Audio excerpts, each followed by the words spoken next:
ఇంకోటి యుఎస్లో save the soil గురించి సద్గురు గారిది సంథింగ్ ఏదో అయినప్పుడు స్టేజ్ పైన మీరు పాడడం జరిగింది. అవును, అది చాలా 2-3 years బ్యాక్. అది ఒక్కసారి నేను అది అప్పుడు చూసినప్పుడు నేను అనుకున్నాను ఇన్ని రోజులకు అది బాగా వైరల్ అయిందండి. అది యాక్చువల్లీ అది వైరల్ అయిందని నాకు కూడా తెలియదు. కేటీఆర్ అన్న సంతోషాన్ని షేర్ చేసింది ట్విట్టర్లో. అప్పుడు నాకు తెలిసింది వైరల్ అయింది అన్నట్టు. ఇప్పుడు యూఎస్లో ఉన్నా నేను. యూఎస్లో యాక్చువల్లీ ఆ షోస్లో పాడుతున్నప్పుడు ఒక 10,000 మంది జనాలు ఉన్నాం. 10,000 మంది జనాలు. సద్గురు నాకు ఇట్లా ఎదురుగానే సద్గురు ముందు సీట్లో కూర్చున్నాడు. చాలా పెద్ద పెద్ద మహానుభావులు అమెరికాలో చాలా నాకు ఏం చెప్తారు గవర్నర్స్ వాళ్ళు వీళ్ళందరూ ఉన్నారు. ఒక 10,000 మంది ఆడిటోరియం, అది 10,000 పైనే ఉంటారు, తక్కువ ఉండరు. అప్పుడు అంటే సేవ్ ద సాయిల్ అంటే ప్రకృతి గురించే కదా, చెట్టు గురించి ఒకటి పాడదాం అన్నట్టు స్టేజ్ మీకు అంటే ఇక అప్పుడు నా తర్వాత సద్గురు గారు ఎక్కాలన్నమాట స్టేజ్. సద్గురు ఎక్కాలి. అప్పుడు మొత్తం కొంచెం చిన్న చిన్న నాయిస్ ఉండే. పాట స్టార్ట్ చేసినాక మొత్తం తగ్గిపోయింది. పాట అంతా అయిపోయినాక స్టాండింగ్ ఓవేషన్లో చప్పట్లు కొట్టిల్లు. ఓకే. ఆ పాట అసలు పాడితే ఇప్పుడు ఒకసారి ఆ పాట పాడడం కన్నా చెప్తే బెటర్ ఏమో అనిపిస్తుంది నాకు. పాడి చెప్పండి.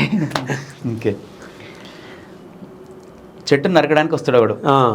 వచ్చినాక చెట్టు వాంతుని మాట్లాడుతుంది. ఓకే. అంటే క్వశ్చన్ ఇస్తుంది బేసిక్గా. అరే నీకు ఇన్ని చేస్తున్నా నువ్వు ఎందుకు నన్ను చంపాలని చూస్తున్నావు అంటది. ఓకే. నువ్వు పుడితేనే నే ఉయ్యాలా, తడబడితే సాయం చెయ్యాలా, నువ్వు పోతే కాడై మొయ్యాలా,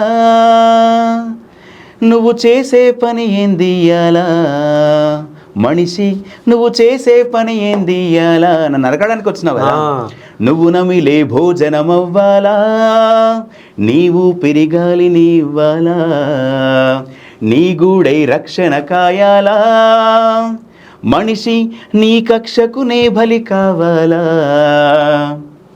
అర్థమవుతుందా మీకు? అర్థమైతుంది. ఎండను తింటూ నీడను కంటూ పరోపకారం నా ధర్మం, సేదను తీరి బాధను కోరి ఈ అపకారం అధర్మం. నేను నీకు ఎండను తింటూ నీకు నీడనిస్తున్నా, నువ్వు సేదను తీరి నన్ను నరకతే ఎట్లా, ఈ అపకారం అధర్మం కదా అంటుంది. ఇంకా నాతో నీకు ఎన్ని ఉపయోగాలు ఉన్నాయి చూడు.